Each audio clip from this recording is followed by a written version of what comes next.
Hi welcome to red TV. Junior NTR గారు political entry ఇవ్వబోతున్నారు, party పెట్టబోతున్నారని గత కొన్ని రోజులుగా వార్తలు ప్రచారమైన నేపథ్యంలో అఫీషియల్ అనౌన్స్మెంట్ నిన్నిచ్చారు. జూనియర్ ఎన్టీఆర్ గారు ఎటువంటి పొలిటికల్ ఎంట్రీ ఇప్పట్లో అంటే ఇప్పుడైతే లేదు. ఏదైతే ఈ ప్రచారాలు జరుగుతున్నాయో వాటన్నిటిని కూడా ఖండించడం జరిగింది. అయితే ఇప్పుడు ఒక వర్షన్ బయటకు వచ్చింది. ఈ ప్రచారాలు చేయించింది వైసీపీ, ఈ ప్రచారాలు వెనుకుంది వైసీపీ, జగన్మోహన్ రెడ్డి గారా అన్నట్టుగా కూడా చాలా మంది మాట్లాడుకుంటున్నారు. సో దానికి సంబంధించి ఒకసారి డిస్కస్ చేయడానికి ప్రజెంట్ మనతో పాటు సీనియర్ జర్నలిస్ట్ డాక్టర్ దుర్గా వర్లమణి గారు, వారిని అడిగి తెలుసుకునే ప్రయత్నం చేద్దాం. నమస్కారం మేడం. మేడం, ఈ స్థాయిలో ప్రచారం అయితే జరిగింది ఎన్టీఆర్ గారి రాజకీయ రంగ ప్రవేశం గురించి. సో వాళ్ళే బయటకు వచ్చేసి అదేం లేదు అని చెప్పేసి అన్నింటిని కూడా ఖండించారు. సో ఈ ప్రచారం ఇంత జరగడం వెనకాల జగన్మోహన్ రెడ్డి గారు కావచ్చు, వైసీపీ కావచ్చు ఉంది అని ఒక వర్షన్ ఇప్పుడు వినిపిస్తుంది. దానికి మీరు ఏం చెప్తారు మేడం? ఇప్పుడు రా ఎన్టీఆర్ అనే పేరుతోటి ఒక కార్యక్రమం ఊరువాడ అని తిరుపతిలో పెట్టారు వాళ్ళు. దానికి జూనియర్ ఎన్టీఆర్ కూడా వస్తారని ప్రచారం చేశారు. 100 కోట్లు ఖర్చు పెడుతున్నారు. సో ఈ ఖర్చు అంతా కూడా వైసీపీ వాళ్ళు పెడుతున్నారు. అక్కడ నేతలు, తిరుపతి నేతలు ఊరికే ఎందుకు పెడతారు? ఇప్పుడు జూనియర్ ఎన్టీఆర్ మీద సడన్ గా అంత ప్రేమ ఎందుకు వస్తుంది అంటే కమ్మ ఓట్లు ప్లస్ నందమూరి కుటుంబాన్ని చేల్చుకో. ఇక్కడ ఇతను ఎవరు? అల్లు అర్జున్. అల్లు అర్జున్ని కూడా రాజకీయాల్లోకి వస్తున్నారు అని ఒక పెద్ద చర్చ లేవదీశారు. అంటే అక్కడ కాపు ఓట్లు చేర్చటం, అక్కడ మెగా కుటుంబాన్ని చేర్చటం.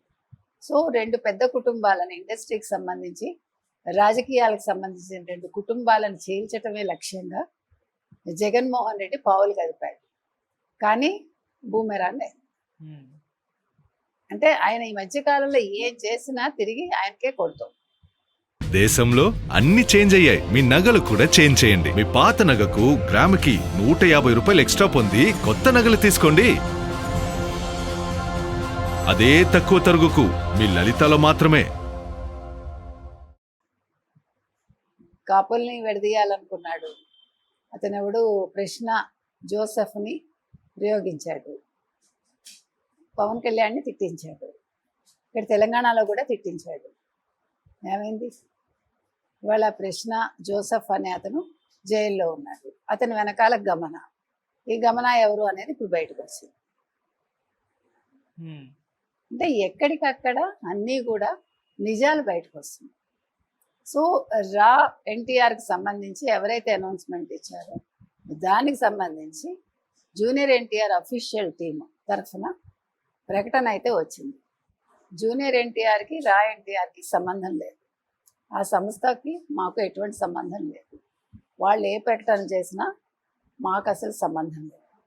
ఏదైనా ఒకవేళ ప్రకటన చేయాల్సి వస్తే మేం చేస్తాం, లేదు జూనియర్ ఎన్టీఆర్ స్వయంగా వచ్చి చెప్తారు ఆయన, అంతే తప్ప ఇప్పట్లో రాజకీయ ఎంట్రీ అయితే ఏదీ లేదు అనేది వాళ్ళు తేటతెల్లం చేశారు.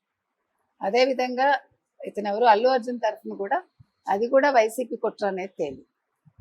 సో అసలు జగన్మోహన్ రెడ్డి ఎందుకు ఇంత నాటకాలు ఆడతారు? ఇద్దరు అంటే సినిమాల పరంగా మంచి సక్సెస్లో ఉన్న 2 హీరోలని బయటకు తీసుకొచ్చి రాజకీయంగా పావులుగా వాడుకుందాం అనుకున్నారా? అంటే 2 కులాల మధ్య చిచ్చు పెట్టడం, 2 రాజకీయ పార్టీల మధ్య చిచ్చు పెట్టడం, ఇంకేది కుదరకపోయేసరికి పవన్ కళ్యాణ్ ఏమి చేయలేక, పవన్ కళ్యాణ్ కూటమి నుంచి దూరం చేయలేక, కాపు ఓట్లు చీల్చలేక ఈ రకంగా పన్నాగం పన్నారు జగన్మోహన్ రెడ్డి, వైసీపీ. సో మీరు కనుక గమనించిన మత్స్యకారుల కోసం వెళ్ళాడు ఆయన. ఏం చేశాడు మత్స్యకారులకి? అక్కడికి వెళ్ళి మానవత్వం లేదంటాడు ప్రభుత్వానికి. 18 ఏళ్ల ఆరవ్ బండితో ఒక యాదవ కుటుంబానికి సంబంధించిన ధనయ్య యాదవ్ని చంపేస్తే ఒక బ్రాహ్మణ్ కుర్రాడు సిద్ధార్థ, అబ్బాయి పేరు సిద్ధార్థని పావుగా వాడుకుని అతను బెదిరించి 1.5 లక్షలు ఇచ్చి మళ్ళీ 7.5 లక్షలు ఇస్తామని, నువ్వే చేసావని ఒప్పుకో అని, దీని మీద సీదిరి అప్పలరాజుకి ఎయిర్పోర్ట్లోనే ఫోన్ చేసి జగన్మోహన్ రెడ్డి తలంటాడు. చూడు బాబాయ్ హత్యలో అవినాష్ ఎంత బాగా పనిచేశాడు, బ్లడ్ తుడవడం దగ్గర నుంచి నేను 7 గొడ్డలి పోట్లు అయినా మేము దాన్ని ఎట్లా చిత్రీకరించాము, నీకు చేత కాలేదు, నువ్వు సీసీటీవీ ఫుటేజ్ ఎందుకు మాయం చేయలేదని అడిగాను. ట్రైనింగ్ తీసుకో అవినాష్ దగ్గర అని చెప్తున్నాడు. సో సీదిరి అప్పలరాజు దొరికాడు కదా, ప్రాణం పోసే డాక్టరు ప్రాణం తీసిన కొడుకు కోసం ఎంత దిగజారాడు. అతను ఏం చేసి ఉండాలి, కొడుకు వెంటనే ఫోన్ చేయాలి యాక్సిడెంట్ అవగానే. చేస్తే ముందు అతను అంబులెన్స్లో హాస్పిటల్కి పంపించుంటే అతను బతికేవాడేమో, అవునా? అది చేయకుండా అతని ఇంటికి వచ్చేయమని ఒక అనుచరుణ్ణి బుజ్జగించి అతను బెదిరించి తర్వాత అతను బెదిరిపోయి మరి అతని కుటుంబాన్ని ఏం చేస్తా ఉన్నారు, బ్రాహ్మిన్ అబ్బాయి అతను అక్కడ తీసుకొచ్చి సీన్ రిక్రియేట్ చేసి అప్పుడు పోలీసులు పిలిచేసరికి పుణ్యకాలం కాస్త అయిపోయి అతను చచ్చిపోయాడు దాన్ని. ఇప్పుడు యాదవ సంఘాలు కోపంగా ఉన్నాయి, చాలా కోపంగా ఉన్నాయి. నువ్వు ఇట్లా చేస్తావా, నీ కొడుకు తప్పు చేస్తే? ఆయనేమో మానవత్వం లేదంటాడా జగన్మోహన్ రెడ్డి. ఈ ప్రభుత్వానికి మానవత్వం లేదుట. 18 ఏళ్ల పిల్లాడు, అమాయకుడు. ఆయన దృష్టిలో పాపం బుట్టమ్మ అంతంత మాత్రం. అతను ఎవడు, వల్లభనేని వంశీ అందగాడు. ఇంకెవరు ఇలాగే చిన్నోడు అవినాష్ అరెస్ట్ చేయడానికి వస్తుంది. సో ఇప్పుడు ఇతను కూడా పాపం 18 ఏళ్ల కుర్రాడు, చిన్నపిల్లాడు, తెలియక ఏదో చేసేసాడు. ఆయన కర్మకాలి బైక్ కొట్టింది. కొడితే మీరు మర్డర్ కేసు పెట్టేస్తారా? మర్డర్ కేసే పెట్టలేదు. ఆ పెట్టిన సెక్షన్స్లో మర్డర్ కేసు లేదు, 3 సెక్షన్స్ పెట్టారు.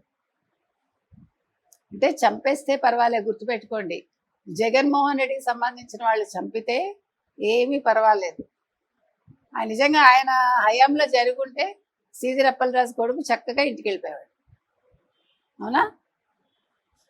వాళ్ళకు ₹1 కూడా ఇవ్వకుండా. కాబట్టి ఇన్ని కుట్రలు చేస్తున్నాడు జగన్మోహన్ రెడ్డికి, చెప్పొచ్చేది అది. అలాగా ఈ కుట్రల్లో ఇంకో మెయిన్ కుట్ర జూనియర్ ఎన్టీఆర్ అంటే అతను ఎవరు, అల్లు అర్జున్. వాళ్ళని రాజకీయంగా వస్తున్నారని హడావిడి చేయడం, డబ్బులు ఖర్చు పెట్టించటం. సో ఇవాళ ఎవరు ఫూల్స్ అయ్యారు అంటే వైసీపీ, ముఖ్యంగా Jaganmohan. Okay madam, thank you so much.